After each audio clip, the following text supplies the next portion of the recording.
Hello and welcome to this video. Welcome to this month's personal finance chats. Hope you guys have been well. I'm happy to be back and I am so excited for this particular video. So previously for the oldies, it was more like a series where we covered so much. The second half of this year, I will literally be doing just one-off specials, like focusing on one specific topic. And today's video is about how to land your next job, how to prepare for a job interview, just everything that is involved.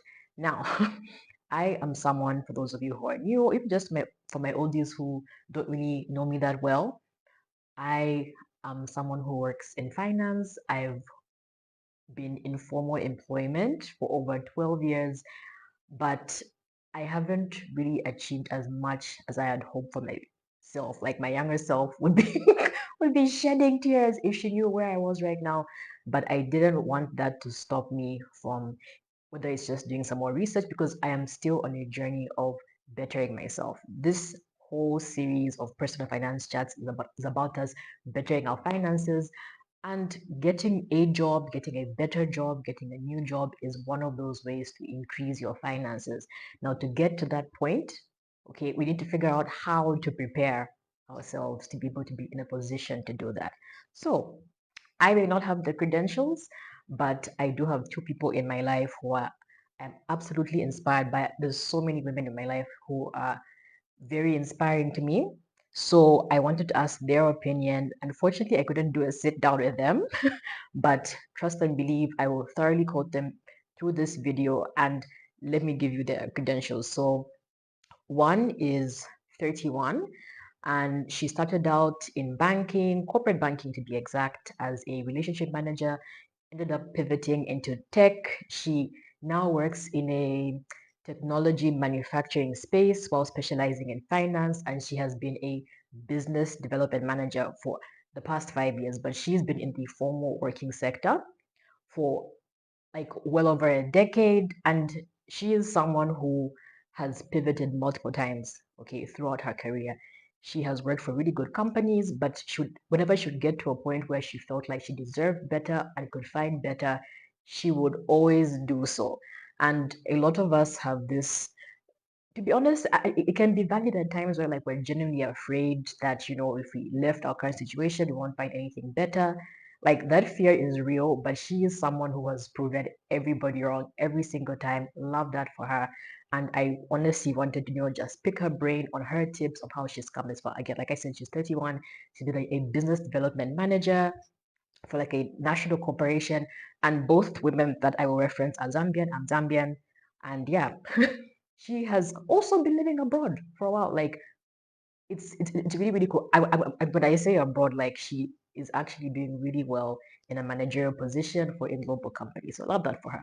And she's 31. Wanted to give that context. My second consultant for this video is someone who is 43, and she has been working in tech like since she was 19. So this is almost approaching what, like 25 years. She started out in tech and she has predominantly worked in the NGO space. My other consultant, the younger one, she's been in the private sector. My older consultant, she's been in tech for the past 25 years. She started out as, just, like general tech, and then she pivoted to innovation, and now she works, um, I guess, in tech and innovation, like, like that sort of, merged role. And she is a C-suite executive. So for at least the last 5 years, she has worked as, you know, a chief technology officer, again, for a global organization. And not to downplay anybody who's doing great things within the country, like you could be the chief technology officer for a big organization within Zambia. But I just wanted, like I just wanted to add that emphasis that it's also really, really, really cool that she is heading tech for an international NGO, like for the globe, literally. So really, really love that for her. And I wanted to get her perspective. So with my younger consultant for this video, I wanted to get her perspective of how she's managed to, pivot and, change jobs and still, go up and progress each time. For the other consultant, I'm wanted to pick her brain from the perspective of someone who actually looks at CVs or resumes for the West and actually recruits people from that other side of the table, and what her tips would be. So that's what this video will be about. And I think I will do two parts. So part one will be focused on what my younger consultant has to share, just so this isn't overly long, and then I will do a part two for our other consultant. Maybe I should stop saying younger and older. Maybe I should say yes. So I think I will call them one, our manager, who is helping you figure out how to interview, versus our executive, who is actually doing the interviewing. So hopefully that differentiation will work out. So yes, let's get into this video and focus on tips of how to land a job. So the first thing that I asked about was a CV or a resume, and tips, the do's and don'ts of what you should do when you're drafting or preparing a CV. So her first tip was to always keep it updated. And this is something I'm quite guilty of. So I will also reference myself. I will be quoting my consultants, but I also reference myself because I actually learned a lot from what they had to say. Because I am someone, like I said, like I've been in the same organization for well over a decade. I forget about these things. I get comfortable. So she said, always keep your CV updated, even with tasks that don't have to do with your actual job description, and always ensure to include quantifiable metrics. So by quantifiable metrics, she gave an example of, you can't say I process transactions. Say I put in this number of transactions or process this number of transactions in a day for my job, so that they can actually see that number. And just to further elaborate on metrics, it could be a number, it could be a percentage, it could be a ratio. Make sure you include that on your CV. The next tip was not to include references that you haven't spoken to beforehand. So if you're going to put a reference, make sure it's someone who you've spoken to, you've informed them that you're going to add them as a reference, and let it be somebody that you trust. She said that some people have made the mistake of putting a reference that later on spoke ill of them once an organization reached out to them, just to do the whole verification. And not only did this, she gave an example of, not only did a reference speak ill of a person, they offered their own services for the job offer that was on hand. So just make sure that you check who you're putting as a reference. And further to note on your reference, it shouldn't be someone who is in conflict with the role that you're trying to pivot to, or the job that you're trying to get. So try and avoid people that have something to do with your current role who wouldn't want you to leave the team. So it could be a manager adjacent to what your direct or line manager does, but still within the same organization, or even just a different colleague who can serve as a valuable reference, but not somebody who is in conflict of the role that you're trying to apply for. The next tip is to not put the year of your graduation on your CV, because some people do have an age bias. And this perfectly segues into, do not put your age on your CV. I have been guilty of this, especially in my early years. Like I will put my whole birthday and year on my CV. She says, do not do that.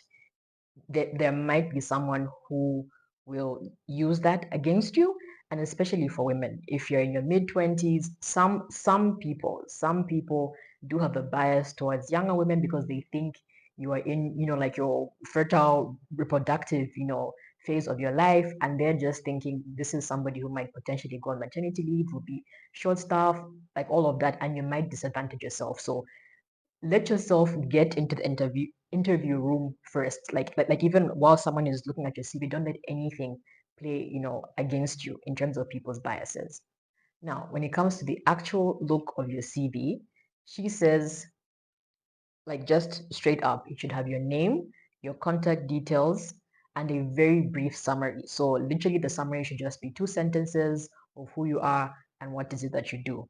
And then that first page should then list your past experience. And again, she said, and especially if you're entry level, or you haven't really worked that much, like your CV should be very brief. In fact, the full CV should not be more than 2 pages, because you don't want to overwhelm the person that will be scanning through this.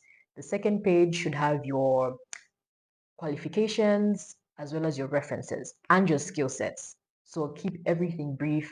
And when it comes to your actual skill sets, you will need to tweak your entire CV to the job description that is being advertised. So just try as much as possible to customize it to what it is that they're asking for. Whatever your qualifications will be, your skill sets, phrase it in a way in which it is customized or matches or just sinks in with what it is that they're asking for. Don't just talk about yourself and what you've done in the past and say, I want a job. Whatever it is that you're describing yourself as, whatever it is that you're trying to sell, make sure it sinks in with what job description is being advertised for that role. So the next thing that I asked about was academic qualifications as well as professional qualifications, and the importance that they may or may not have for people at her level, and just her experience and what her advice would be. And she straight up said, as someone who loves school, and I will quote her, she said, it's better to have it and not need it than the other way around. So you're better off having a degree, having these qualifications and not needing it, versus you going to an interview where this could have been the game changer for you and then you just don't have it. And she said, in as much as we're in this current environment where everybody has an opinion of whether you should go to university or not, she said, get that paper. A degree is still important, even in 2026. And she said, don't believe people who tell you not to do it, because the same people will turn around and use that qualification gap, to disadvantage you or lowball you with an offer when you're in that, position where you're trying to negotiate for yourself. So she is pro school. And honestly, I may not be that good at school, but I recognize its importance. So she said, get your degree, get your degree, get your degree. That's for academic qualifications. Now, when it comes to professional qualifications or certifications, her advice was try and get those while you're in employment. So quite all right, get that first degree, but once you actually start working, that's when you decide what your postgrad should be.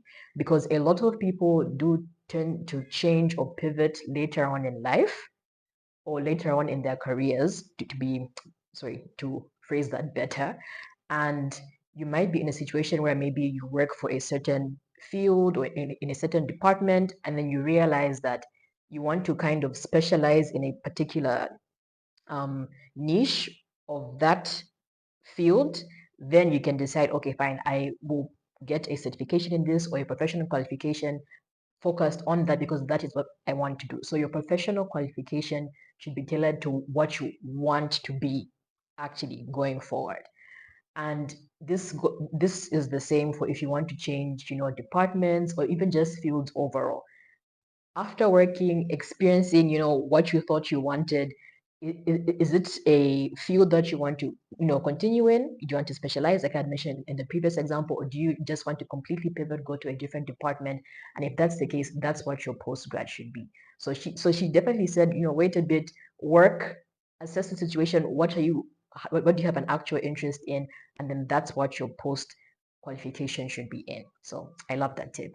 And also to add on, for both an academic qualification and a professional qualification or certification, these are great to add to your arsenal for when you're negotiating your package, whether you're already in employment or if you're trying to land a new job. She said these are very important and they really have been what has made a difference for her to stand out amongst other candidates, in past interviews. So we now move on to internal promotion. So if you're trying to move up, make more money within the same organization, her number one tip was to network. And this is somebody, sorry, not somebody, this is something I do lack in. So I was chuckling as I was, listening to her advice because like this is so valid. But she said networking is so key and it is very important. It could be you just um, speaking more to your line manager. You could also find a mentor, especially if you work in a big organization. Like she's big on mentors. Even the executive, like our second consultant who, will give advice in part two, even she is very big on finding a really good mentor because they actually help. And if you can shadow them. So for the organization that I work for, shadowing or even just, going to learn in a different role or department, we call it a secondment. So that is something that you could consider as well. And to add on to networking, she said, don't remain in a silo, like, or don't remain in your own little silo where you say, I work in finance, I only do things that have to relate to finance. That is the easiest way to isolate yourself, and you really have to work on being a team player. You have to be seen as a team player. Of course, you said have boundaries, like don't do tasks that have nothing to do with you or have nothing to do with the job where like the example that came to mind, like my consultant didn't say this, but I just thought of people like where like someone sends you to go buy them a shawarma or a fritter down the street, like that's being walked all over. Of course, be a team player, and she really emphasized on be a pleasant person. Like people underestimate just how important it is to be pleasant. Okay, because a lot of the times, as she said, when people are considering a candidate for promotion, they want to work with people who are pleasant. Okay, so definitely like introspect and ask yourself whether you are a nice person to work with. So that's like a very very important point as well. Like above everything else, you could be brilliant, but if you're someone who is just like people are constantly trying to avoid you at work, like that could literally be stopping you from a great opportunity. The next tip under the subject of internal promotions was to make yourself visible. Make sure you speak about your work, and this is something as well that I chuckled about because I have so much pride, you guys, and pride will get you nowhere. It will get you nowhere. She said speak about your work. Make sure like you really make yourself visible. Okay, if you don't, you might be considered replaceable. If you're always quiet, keep it to yourself, you might be deemed replaceable. And she further elaborated and said, speak loudly about every task that you're doing, no matter how small it is. If you're working on a project, give a report of what you've done so far to your line manager, to senior leadership that may also be on that project, because the more you speak, the more you make yourself visible, the more you will be remembered, to an extent where even if you aren't in the room and a topic or something comes up, or even just a promotion, your name should be included in that conversation because you've made yourself very visible and valuable. And again, like I chuckled because like I said, I have so much pride. I like to keep my to myself, but that is like that would take me nowhere. Of course, be good at your job as well. Like don't just talk. Okay. We have so many people we know who are just talkers and talkers and talkers, talk, but also have the receipts to show that you are working, like you are actually valuable. So yeah, we've spoken about internal promotions. Let's now move on to external applications, or just how to make yourself stand out as an external candidate. First thing that she said was do your research on that company, like research as much as possible, not just the role that they're advertising for, but the entire company. Do your research, because as she also said, the easiest part is doing the interview, but the hardest part is getting yourself into that room for the interview. Her next tip was having again a network, and she said it could even start with the current job that you're working. If you're trying to to apply externally, she said even if you may not do your utmost best for your employer, do your utmost best for your customers or your clients, because they are your first contact when it comes to networking and networking spaces. Your clients will put you in rooms, they'll put you in front of people who will make that difference and give you that opportunity. So she said, honestly, network with your, and like she said, if you're in a space where you're dealing with external clients, you're working in that sort of job. And I think for her, because she was a relationship manager for quite a lot of time, she was able, to make this contact with clients who then became, her key network for getting jobs externally.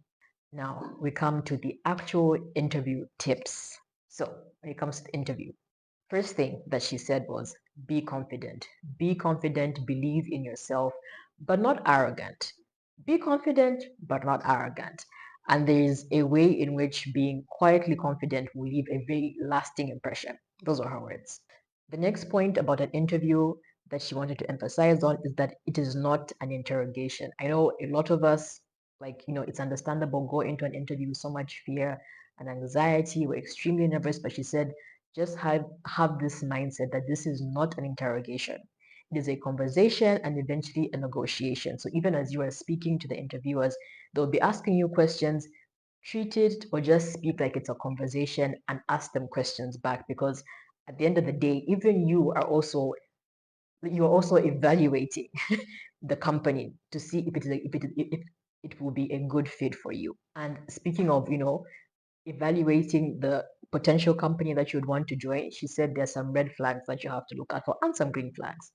She said the number one red flag is how they conduct the interview. Like if you show up there and they're disorganized, or they're your actual interview start time is extremely late, like far later than the times that they had given you. She said that's a very big red flag of what that sort of company is. Like you might be taking yourself to problems.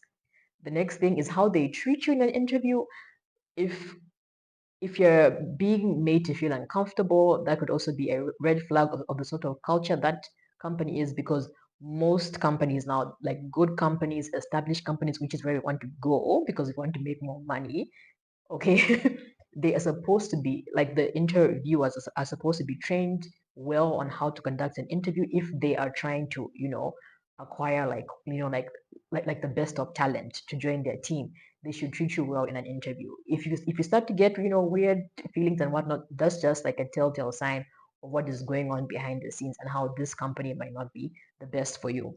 Another way in which you can assess a company, she said, is to do some research on them. Like how many times have they advertised for the same role? Or if they offer a job to you within days, okay, within days of interviewing, even that, I know we're all crying for jobs, but even that could be a bad sign of where you're going.